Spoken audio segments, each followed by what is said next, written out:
बिस्मिल्लाहिर्रहमानिर्रहीम। अस्सलाम वालेकुम। नेक्स्ट हमारा टॉपिक है movement of couple. Movement of couple से पहले मैं आपको एक दो चीज़ें सिर्फ बताना चाहूँगा, वो ये कि जो मूवमेंट ऑफ कपल होता है वो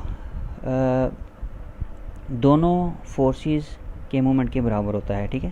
क्योंकि कपल की डेफिनेशन मैंने आपको बताई हुई है कि कपल जो होता है वो होता है two non collinear parallel opposite forces of equal magnitude form a couple, ठीक है। इसको पहले ओवरव्यू थोड़ा सा मैं आपको बता देता हूँ। इसमें सबसे पहले तो होती हैं जी टू फोर्सेस,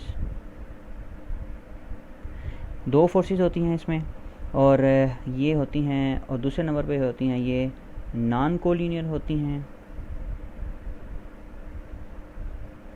नॉन कोलिनियर होती हैं। और फिर ये तीसरा इसमें जो पार्ट है वो होती हैं जी ये पैरेलल फोर्सेस होती हैं, पैरेलल फोर्सेस होती हैं, ठीक है। और चौथा जो है ये ऑपोजिट फोर्सेस होती हैं, ठीक। और नंबर 5 जो है ये मैग्नीट्यूड इक्वल होता है इनका, इक्वल इन मैग्नीट्यूड,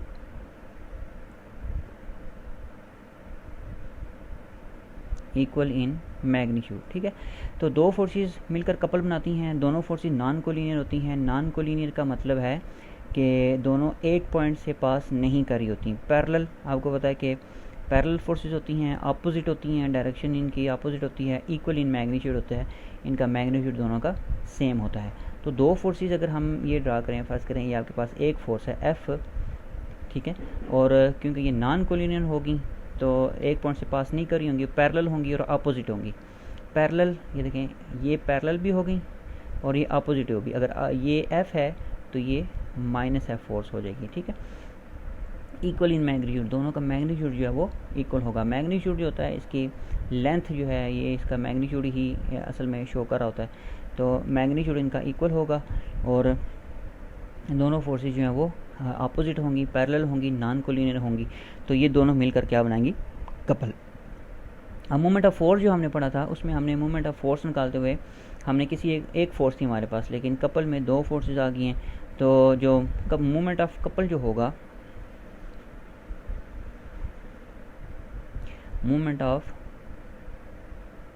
कपल जो होता है ये बराबर होता है sum of moments of two forces of couple, sum of moments of the two forces of couple. क्योंकि कपल में दो फोर्सेस होती हैं तो मूवमेंट जो होगा कपल का वो दोनों फोर्सेस के मूवमेंट्स के सम के बराबर हो जाएगा, ठीक है। तो स्टार्ट करते हैं कि मूवमेंट ऑफ कपल जो आपने कैसे फाइंड करना है। तो इसके लिए आप एक कपल आपको बनाना पड़ेगा। फर्स्ट ऑफ ऑल देखें जी, आपके पास एक फ़र्ज़ करें एक आप कपल है जिसमें दो फोर्सेस हैं इस तरह, ठीक है। एक फोर्स को मैं एफ़ का नाम दे देता हूँ और दूसरी फोर्स को मैं माइनस एफ़ का नाम दे देता हूँ, ये है जी माइनस एफ़, ठीक है। इसके बाद हम क्योंकि मूवमेंट ऑफ कपल लेने लगे हैं, जिस तरह हमने मूवमेंट ऑफ फोर्स लिया था तो उसमें भी हमने एक रेफरेंस पॉइंट लिखा था, तो यहाँ पे भी मूवमेंट ऑफ कपल में भी हम एक रेफरेंस पॉइंट लेंगे। रेफरेंस पॉइंट वो होता है जो फिक्स पॉइंट होता है जिसके अलॉन्ग जो है वो मूवमेंट लिया जाता है, ठीक है। तो मैं एक रेफरेंस पॉइंट ले रहा हूँ इसकी प्लेन में ही, और ये रेफरेंस पॉइंट इसको मैं पी का नाम दे देता हूँ, ठीक है जी। इसको मैंने पी का नाम दे दिया। अब फ़र्ज़ करें ये जो फोर्स एफ़ है ये जिस पॉइंट से ओरिजिनेट हो रही है, स्टार्ट हो रही है, वो पॉइंट ए है, और माइनस एफ़ जिस पॉइंट से स्टार्ट हो रही है वो इसको मैं थोड़ा सा यहाँ पे कर लेता हूँ, जिस पॉइंट से स्टार्ट हो रही है वो पॉइंट बी है जी, ठीक है। तो ये हमने एक कपल डिज़ाइन कर लिया। हम इसका मूवमेंट लेना चाहेंगे तो जिस तरह मैंने अभी आपको कहा कि मूवमेंट ऑफ कपल जो होता है ये sum of movements of two forces of couple होता है, ठीक है।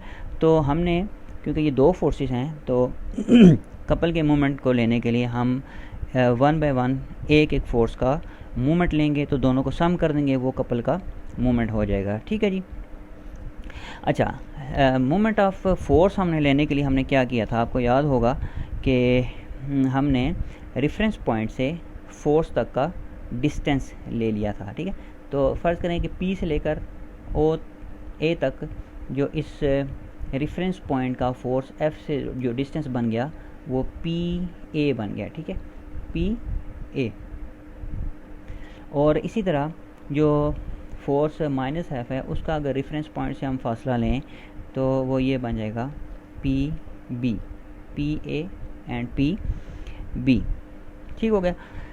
अच्छा, फासला जो होगा वो रेफरेंस पॉइंट से फोर्स तक का लिया जाएगा, ठीक है, P से लेकर A तक फासला और फिर P से लेकर B तक फासला, ठीक है। यही वजह है कि हम जब हमने मोमेंट ऑफ फोर्स को लिखा था तो वहाँ पे हमने मोमेंट ऑफ फोर्स को लिखने के लिए कुछ ऐसे लिखा था। मैंने आपको कहा था कि वहाँ पे डिस्टेंस जो वो पहले आता है R क्रॉस F मैंने लिखा था, ठीक है। तो यहाँ पे हमने R जो है यानी कि जो डिस्टेंस है वो हमने पहले लेना है। रेफरेंस पॉइंट से फासला लिया जाता है फोर्स तक का, जैसे ये रेफरेंस पॉइंट से फोर्स तक का डिस्टेंस लिया जाता है। तो फोर्स F का रेफरेंस पॉइंट से फासला जो होगा वो PA होगा और फोर्स -F का रेफरेंस पॉइंट से जो फासला होगा वो PB होगा, ठीक है। अब हम जब इसका मोमेंट लेंगे तो कपल का मोमेंट जो होगा वो आप याद रखिएगा वो G से डिनोट होता है, ठीक है। मोमेंट ऑफ कपल जो है वो G से लिखा जाता है। तो G इज़ इक्वल टू, क्योंकि अभी हमने पढ़ा कि दोनों फोर्सेस के मोमेंट्स के सम के बराबर होगा मोमेंट ऑफ कपल, तो हम इसको ऐसे लिखेंगे moment of force F and plus कर देंगे मोमेंट ऑफ फोर्स -F, ठीक है। -F को मैं ऐसे ब्रैकेट में लिख लेता हूँ। तो देखें दोनों फोर्सेस के मोमेंट्स को हमने ऐड कर लिया। अब हम इसको जिस तरह हमने moment of single force find किया था तो बिल्कुल इसी तरह हम F का मोमेंट इसके नीचे लिख देंगे और -F का मोमेंट हम इसके नीचे लिख देंगे। तो ये आपने ध्यान में रखना है कि मोमेंट ऑफ फोर्स F लिखने के लिए आप पहले इसका डिस्टेंस लिखेंगे देन फोर्स लिखेंगे। तो रेफरेंस पॉइंट से जो F का फासला है वो PA है, तो हम यहाँ पे लिखेंगे PA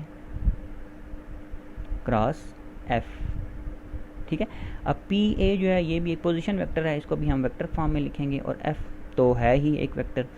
ये हो गया फोर्स F का moment plus moment of -F। तो -F का रेफरेंस पॉइंट से जो फासला है वो PB है, PB मल्टीप्लाई बाय ये क्रॉस प्रोडक्ट करने की इसको -F से PB इंटू -F, ठीक है जी। तो ये हमने दोनों के फोर्सेस के मोमेंट को ऐड कर दिया, ठीक। अब अगर क्रॉस प्रोडक्ट की प्रॉपर्टीज़ अगर देखें तो ये देखें ये भी क्रॉस प्रोडक्ट है दो वेक्टर की और ये भी क्रॉस प्रोडक्ट है दो वेक्टर्स की। तो हम ये जो माइनस है ये माइनस क्रॉस प्रोडक्ट की प्रॉपर्टीज़ के मुताबिक हम इसको शिफ्ट कर सकते हैं ऐसे, मसलन A क्रॉस अगर -B हो तो this is equal to -A cross B, ठीक है, ये बराबर होता है। तो हम क्या करेंगे ये -F जो है ये हम साइड पे ले आएंगे, लेके आ सकते हैं हम इसको प्रॉपर्टीज़ के मुताबिक PA क्रॉस F और यहाँ पे आ जाएगा -PB क्रॉस, और ये देखें ये फोर्स जो है ये भी पॉजिटिव हो गया है।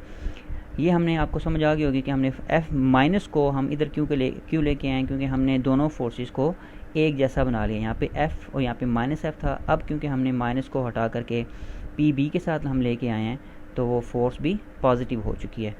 अब अगर डायरेक्शन इसकी देखा जाए तो आपको मालूम होगा कि A क्रॉस B जो है A क्रॉस B ये जो है ये बराबर होता है -B क्रॉस A, ठीक है। ये भी क्रॉस प्रोडक्ट की प्रॉपर्टीज़ में आपने पढ़ा होगा कि डायरेक्शन इनकी अपोजिट हो जाती है, यानी कि वेक्टर की डायरेक्शन जो है वो अपोजिट हो जाती है। अगर आप AB फ़र्ज़ करें एक वेक्टर है तो ये हो जाएगा -BA के ये बराबर होगा, ठीक है, अपोजिट हो जाएगी इसकी डायरेक्शन। तो यहाँ पे देखें अगर ये PB जो है इसके साथ माइनस है तो अगर हम इसकी डायरेक्शन को रिवर्स करेंगे BP करेंगे तो ये माइनस जो है ये पॉजिटिव हो जाएगा। तो ये हो जाएगा PA क्रॉस F और हम इसको अगर पॉजिटिव करते हैं तो ये हो जाएगा BP क्रॉस F, ठीक है जी। अब इसका फ़ायदा ये हुआ कि हमारे पास ये जो F है ये कॉमन हो चुका है, तो हम इसको फिर ऐसे लिखेंगे, ये कॉमन लिया जा सकता है यहाँ से, तो ये हो जाएगा PA plus BP cross F, ठीक है जी। ये क्योंकि एफ़ जो है वो पी ए की राइट पे था, यहाँ पे एफ़ बी पी की राइट पे था, तो एफ़ जो है वो P A plus B P की राइट साइड पे ही होगा। अब ये अगर इसको आप गौर से देखें कि ये क्या लिखा हुआ है, P A plus B P. आप फिगर में वापस आएँ तो ये है जी P A plus B P. और अगर मैं इसको थोड़ा सा और आपके लिए ये तरतीब से लिख दूँ तो ये अगर मैं इसको ऐसे लिखूँ, B P plus P A और क्रॉस एफ़ लिख दूँ, तो अब फिगर से बहुत अच्छी तरह वाज़ह हो जाएगा कि आप किधर से किस वेक्टर से किस वेक्टर की तरफ जा रहे हैं। तो हम स्टार्ट हो रहे हैं जी बी से, ये देखें जी बी पी, ठीक है, B P plus P A, यहाँ से B P plus P A. तो अगर आप ये हेड टू टेल रूल जो है आपको जहन में आ गया होगा, B P plus P A की तरफ अगर जाएं तो इसका रिजल्टेंट जो है वो बी से निकलेगा और एक पे एंड होगा। बी पहले वेक्टर की टेल हो गई और ए जो है वो लास्ट वेक्टर का हेड हो गया, तो बी से लेकर पी तक इसका रिजल्टेंट वेक्टर आ जाएगा, ठीक है। बी से लेकर पी तक इसका रिजल्टेंट वेक्टर आ जाएगा। तो लिहाजा हम इसको अगर हम इन दोनों को ऐड करें तो हमारे पास जो आंसर आएगा वो ये होगा कि दोनों का आंसर आ जाएगा बी ए क्रॉस एफ, ठीक है जी। तो बी पी मैं आपको दोबारा बता देता हूँ कि B P plus P A जो है ये हेड टू टेल रूल अगर हम फिगर में देखें तो बी से लेकर पी तक ए वेक्टर है और फिर पी से लेकर ए तक दूसरा वेक्टर है। तो इसका मतलब पहला वेक्टर की टेल जो है वो बी पे है और लास्ट वेक्टर का जो हेड है वो ए पे है। तो हेड टू टेल रूल के ज़रिए अगर हम इनका रिजल्टेंट फाइंड करें तो बी से लेकर ए तक इसका रिजल्टेंट आ जाएगा।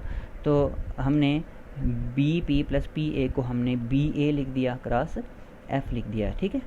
तो ये जी आपका मूवमेंट ऑफ कपल आ जाएगा, ठीक है जी। कपल के मूवमेंट्स को डिनोट करते हैं, this is equal to B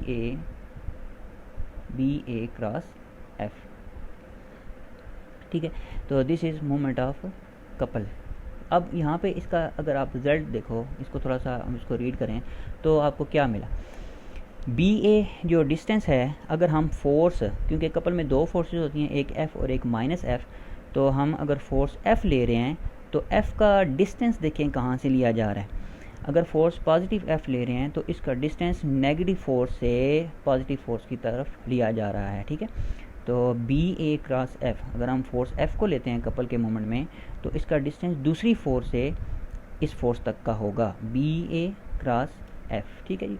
तो this is movement of couple. अच्छा, अब अगर आप ये कहते हैं कि आप माइनस एफ़ लेना चाहते हैं तो फिर वो भी हम इसको ले सकते हैं। आप कैसे करेंगे, आप यहाँ ही से इसको देखें, मैं इसको यहाँ पे ऐसे ही लिख देता हूँ कि सिमिलरली आप ऐसे भी कर सकते हैं कि मूवमेंट ऑफ कपल जो हमने ये लिखा था, G is equal to movement of force F plus movement of force minus F.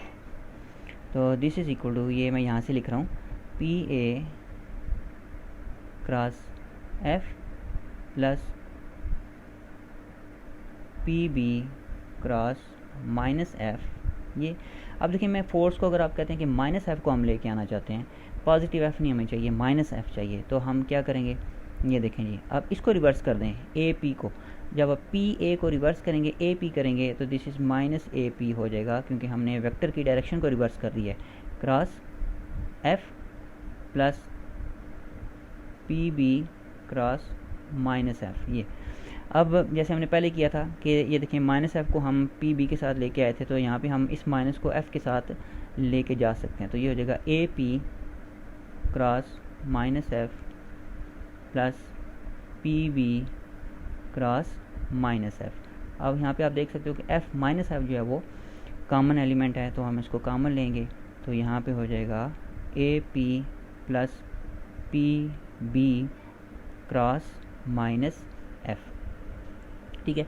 अब अगर इसको देखें, इन दो वेक्टर्स को, A P plus P B, तो फिगर में अगर देखें तो ए से स्टार्ट हो रहा है जी, ठीक है। ये देखें जी, ए पी और दूसरा क्या है, P B, A P plus P B, ठीक है। ए पे पहले वेक्टर की टेल आ गई और बी पे दूसरे वेक्टर का हेड आ गया, तो हेड टू टेल रूल के ज़रिए हम इसका रिजल्टेंट जो है वो ए से लेकर बी तक फाइंड कर सकते हैं। तो इसका मतलब है इसका जो रिजल्टेंट है वो हो जाएगा A B cross minus F, ठीक है। तो ये भी मोमेंट ऑफ कपल ही है। तो इस रिज़ल्ट से भी हमें, ये जो रिज़ल्ट हमने दूसरे नंबर पे निकाला, इससे भी हमें ये पता चलता है कि अगर आप मोमेंट ऑफ कपल लेना चाहते हैं तो कोई एक फ़ोर्स लेंगे, कोई सी भी एक फ़ोर्स लें तो वो एक्सेप्टेबल होगा, ठीक है। चाहे आप एफ़ लें, चाहे आप माइनस एफ़ लें, तो इसका जो मोमेंट होगा वो डिस्टेंस जो होगा इसका, अगर आप फोर्स पॉजिटिव एफ़ ले रहे हैं तो इसका डिस्टेंस दूसरी फोर्स से इस फोर्स तक होगा, और अगर आप फोर्स माइनस एफ़ ले रहे हैं तो इसका डिस्टेंस जो होगा वो पॉजिटिव फोर्स से इस तक का होगा। तो यही जो रिज़ल्ट हैं, ये जो दो रिज़ल्ट हैं, यही आगे इसी तरह एज़ इट इज़ यूज़ होंगे, ठीक है। तो मोमेंट ऑफ कपल निकालने का ये तरीका है जी। इसको आपने एक दफ़ा ट्राई करना है और फिर कोई अगर क्वेश्चन है तो उसको लाजमी मुझे बताइएगा। Thank you.